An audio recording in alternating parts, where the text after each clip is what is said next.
It's been written about Louisiana politics that corruption is a way of life. Now, I think you'd be hard-pressed present day to find any politician who would agree with that, but you could not say that maybe it's not at least colorful.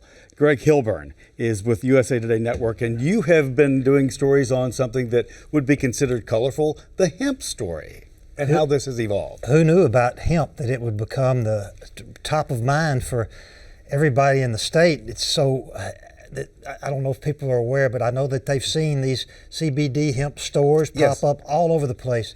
There's about 3,000 outlets. And the deal here is that this was hemp that was not hemp that can make you high. That was how it was, that's what people believed. But as it turns out, it certainly can. It contains these consumable hemp products, everything from gummies to slushes to chocolates, all contain THC. This was passed last year in the legislature. This was passed last year. It's part of a 4 years of bills that ushered in the hemp industry once the federal government made it legal in 2018. So now we've got all kinds, stores on every corner, you've seen them, all kind of edible, cheap products, and as well as vape pens that what do they say? Vape pens that say? Vape pens say on the side, these are not meant for inhalation purposes. Yeah. What else would they be for, right? You've seen these stores, and about 3,000 or more pop up across Louisiana. They're really easy to pick out. They stand out. They stand out. And because they sell things that didn't exist before. It's an exploding industry. It's created a lot of jobs. A lot of entrepreneurs have invested money into it. It's a booming industry. Yeah, they're making a lot of money on these, Absolutely. especially because they've got THC that gets you high. Exactly. And but that was not the point. That was not the intention of bringing this industry in, but it has been an unintended consequence. Yeah. In fact, some senators recently said that they felt the legislature, was tricked into approving these products that make you high. That definitely puts you in the ranks of a colorful story. It does, and I would say. So now there's legislation that would try to roll it back. Some would roll it back, and some would just tighten up the law, put current limits on it and serving sizes, because you don't want to be able to put. You don't want to be able to stack serving sizes, and Sure. you can eat as many gummies as you want. There's some states where marijuana is legal. Louisiana, absolutely no.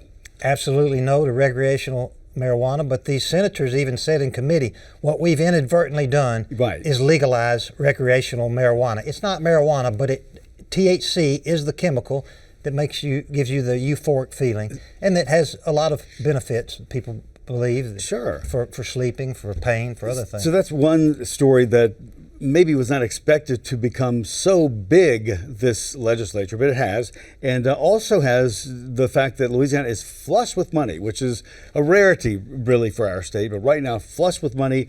And that brings up another issue when you have that much money. It's flush with money, mostly coming from the COVID crisis, the pandemic, all the relief that we got from the federal government and for other places. So now we've got about $1.6 billion in surplus or excess. Yeah. That's a lot of money. And of course, having too much money, or not too much, but having that much money creates some of the same problems as having not enough, because everybody wants their piece of it. So the debate now is whether to break the expenditure cap. There's a limit. When you have so much money, you can only there's a legal limit of how much you can increase your cap. And so to be able to spend this money in ways that the governor would like, in some ways in salaries, teacher raises perhaps, the legislature has to vote to break this limit, increase the limit. And some of this would be recurring money also, is that correct? Some of it, the controversy, the debate is whether to use any of this money that we got in excess for recurring expenses. Got it, okay. The Republicans, which control both chambers, and some caucuses, the conservative caucus in the House, they don't want to break the limit. They don't want to extend the limit. But comparing it a little bit to what's happened in Washington. On the debt ceiling. Debt ceiling, yes. It's different, but the same philosophical argument, because we have to have a balanced budget. and the federal government doesn't. Right. So that's going to be a big issue moving forward. There are some plans.